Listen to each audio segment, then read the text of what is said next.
Assalamu alaikum warahmatullahi wabarakatuh. Nimeona katika moja ya klipu shekhe mmoja akizungumza kuhusiana na kadhia ya kuhamishwa makaburi mmoja katika miji kwa ajili ya kupisha maendeleo mbalimbali katika lile eneo la makaburi ambalo sasa limeingia ndani ya mji baada ya mji kupanuka. Lakini katika maelezo yake akaeleza kwamba kuna kaburi moja la sharifu fulani limeshindikana kuhamishwa. Ilikuwa watu wakienda kulichimbua wanachapa viboko, hawaoni ambao wanawachapa. Na mara ya mwisho alienda kulihamisha wakakutana na nyuki, hawajui walikotoka. Hatimaye makaburi mengine akaondoshwa, lile likaachwa pale pale na likaimarishwa na likastawishwa. Sasa wanaozungumza habari hizi wanayo malengo yao, wanataka kuonesha kwamba na kuthibitisha kwamba yale ni makarama, na ukiyaita ni makarama ya Mwenyezi Mungu Subhanahu wa Ta'ala kupitia kaburi la mtu huyu ama la shekhe huyu, unataka kusema, unataka kujustify. Kwanza unataka kuthibitisha uwali kwa huyu mtu, na unataka kujustify manhaj na njia ambayo alikuwa anapita nayo, kama ni mambo ya aqida, mambo ya usufi, mwenendo wake katika dini kwa ujumla.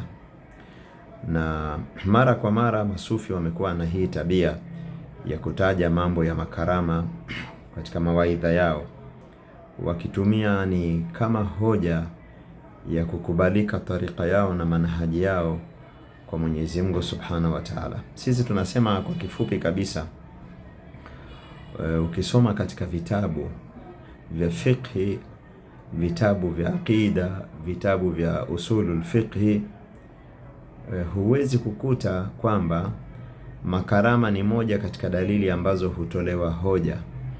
Makarama kama haya ama mengineyo,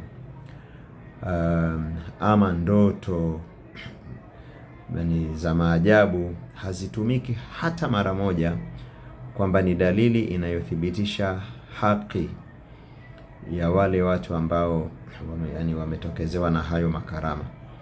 Kwa hivyo hatuwezi kusema kwa sababu shekhe fulani ana makarama, achilia mbali huu mjadala wa makarama hayo ni ya Mwenyezi Mungu ama ni makarama ya mashetani. Achilia hiyo mjadala wa yeye ni wali wa Mwenyezi Mungu ama ni wali wa shaitani, achilia huo mjadala. Lakini makarama hayatumiki katika Uislamu kuwa ni alama ya kuthibitisha usahihi wa mwenendo wa kidini au manhaji fulani au tariqa fulani, bali dalili ni qala Allahu qala ar-rasul. Na hiyo qala Allahu qala ar-rasul inakuwa ni kwa mujibu wa uelewa na tafsiri ya salafu salih, masahaba wa Bwana Mtume Muhammad sallallahu alayhi wasallama. Na ukija sana hapa mbele, basi iwe ni kwa tafsiri za maimamu wakubwa katika dini, kama wale maimamu wanne pamoja na maimamu wengine walioko ndani ya madhahabu hizi nne, maimamu waliokubalika katika fani za hadithi, kauli zao na tafsiri zao. Na hawa wote huwezi kuwakuta wakitolea dalili mambo ya makarama na maajabu kuwa ni dalili katika dalili za dini. Tunamwomba Mwenyezi Mungu Jalla Jalaluhu atujalie ni wenye kusikiliza maneno na kufuata yaliyo mazuri yake. Wa sallallahu wasallam wa baraka ala nabiyina Muhammadin wa ala alihi wa sahbihi ajma'in, walhamdulillahi rabbil alamin.